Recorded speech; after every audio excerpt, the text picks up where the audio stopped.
आकाशवाणी केंद्र भोपाल से प्रस्तुत हैं प्रादेशिक समाचार। पहले मुख्य समाचार। संसद का मानसून सत्र आज से शुरू। कोविड-19 महामारी के मजेदार को 2 पॉलिसियों में कम होगा। प्रधानमंत्री नरेंद्र मोदी ने विश्वास व्यक्त किया, संसद एक स्वर से सैनिकों के साथ मजबूती से डाले होने का संदेश देगी। बिहार विधानसभा चुनाव की तैयारियों की समीक्षा के लिए निर्वाचन आयोग का दल राज्य के 2 दिवसीय दौरे पर। कोविड-19 से ठीक होने की दर बेहतर होकर 78% हुई। जापान की सत्तारूढ़ पार्टी ने योशिहिदे सुगा को प्रधानमंत्री शिंजो आबे के स्थान पर अपना नया नेता चुना।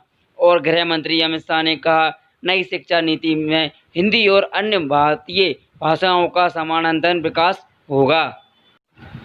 संसद का मानसून सत्र आज से शुरू हो गया है। कोरोना संक्रमण में देखते हुए सत्र का आयोजन 2 पॉलिसियों में सुबह 9 बजे से दिन के 1 बजे तक और दिन के 3 बजे से शाम 7 बजे तक किया जा रहा है। केवल आज को छोड़कर राज्यसभा की कार्रवाई सुबह की पाली में और लोकसभा की शाम की पाली में होगी। सत्र के दौरान 1 अक्टूबर तक 18 बैठकों में 45 विधेयक और 2 वित्तीय प्रस्ताव सदन के पटल पर रखे जाएंगे। 11 विधेयक अध्यादेशों के स्थान पर लाए जाएंगे। प्रधानमंत्री नरेंद्र मोदी ने विश्वास व्यक्त किया है कि देश की संसद एक स्वर में सीमा की सुरक्षा कर रहे बहादुर सैनिकों के साथ मजबूती से खड़ा होने का संदेश देगी।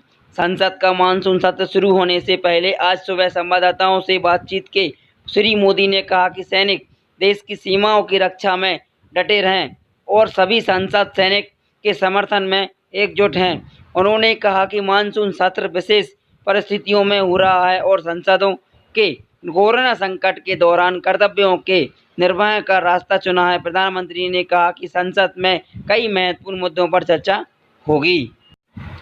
कोरोना भी एक कर्तव्य भी है और सभी सांसदों ने कर्तव्य का रास्ता चुना है। मैं सभी सांसदों का इस पहले के लिए बधाई देता हूं, अभिनंदन करता हूं। बजट सत्र समय से पहले ही रोकना पड़ा था। इस बार भी दिन में 2 बार, एक बार राज्यसभा और एक बार लोकसभा समय भी बदल पड़ा है।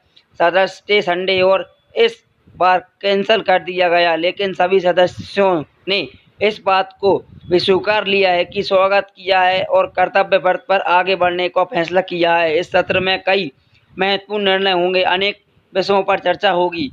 संसदीय कार्य मंत्री प्रहलाद जोशी ने आज कहा कि सरकार सभी मुद्दों पर चर्चा के लिए तैयार है। प्रश्नकाल को स्थगित करने के लिए खिलाफ विपक्ष की आपत्ति का जवाब देते हुए श्री जोशी ने कहा कि ऐसे समय जब विधानसभाएं एक दिन के लिए भी कामकाज को तैयार नहीं है, संसद का मानसून सत्र असाधारण परिस्थितियों में बुलाया गया है। उन्होंने कहा कि सरकार ने सवाल पूछने के बहुत से तरीके हैं और सरकार चर्चा के लिए भी तैयार है। रक्षा मंत्री राजनाथ सिंह से सांसदों से सहयोग की अपील करते हुए कहा कि प्रश्नकाल को और शून्यकाल को 30 मिनट का करने का अधिकांश दलों ने नेता में सहमत थे। इससे पहले कांग्रेस और अधीर रंजन चौधरी ने प्रश्नकाल स्थगित करने का मुद्दा उठाते हुए कहा कि प्रश्नकाल का महत्वपूर्ण है और असाधारण परिस्थितियों के बहाने इसे न होने से अस्वीकार नहीं है। ऑल इंडिया मजलिस इत्तेहादी मुस्लिम लीग प्रमुख असदुद्दीन ओवैसी ने भी प्रश्नकाल न करने के फैसले को अस्वीकार किया। कांग्रेस ने मनीष त्रिपाठी से कहा कि हालांकि अध्यक्ष को प्रश्नकाल स्थगित करने का अधिकार है, परंतु इस बारे में सदन को एक मत होना चाहिए। उन्होंने कहा कि प्रश्नकाल से ही सरकार को जवाबदेह ठहराया जा सकता है।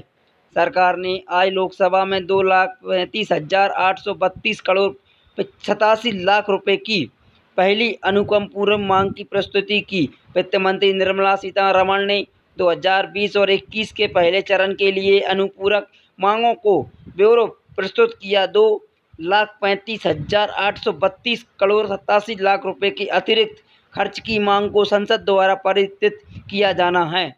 कीमतों के निर्धारण और कृषि कार्य पर किसानों की सहमति से संबंधित विधेयक लोकसभा में प्रस्तुत किया गया। कृषि मंत्री नरेंद्र सिंह तोमर ने विधेयक पेश किया। विधेयक पेश करते हुए श्री तोमर ने कहा कि यह विधेयक किसानों के हित के लिए है। एक लंबे कालखंड के बाद मुझे लगता है कि अध्यादेश के माध्यम से खेती और कृषि के क्षेत्र में और किसान की स्थिति की क्रांतिकारी बदलाव आने वाला है।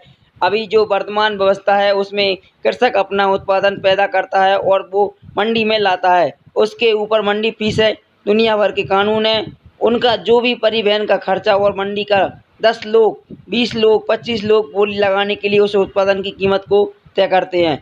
अब अगर ये अध्यादेश अधिनियम हो जाएगा तो निश्चित रूप से किसान को इस बंधन से भी मुक्ति मिलेगी। अधर रंजन चौधरी, शौकत राय और राशि शतुर ने विधेयक का विरोध किया। आज सुबह लोकसभा की बैठक शुरू होने के पूर्व राष्ट्रपति प्रणब मुखर्जी, सांसद एवं बंसल कुमार, प्रवक्ता गायक पंडित जसराम तथा लालजी टंडन, अजीत जोशी और चेतन चौहान अन्य 13 पूर्व सदस्यों को श्रद्धांजलि देने के बाद 1 घंटे के लिए स्थगित कर दी गई थी।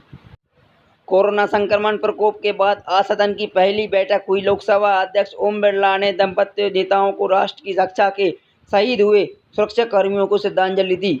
श्री बिरला ने चिकित्सकों, नर्सों, स्वास्थ्य कर्मियों और पुलिसकर्मियों और शैक्षणिक कार्यकर्ताओं जैसे उन कोरोना योद्धाओं को भी याद किया जिन्होंने महामारी से लड़ते हुए अपनी बलिदान दिया।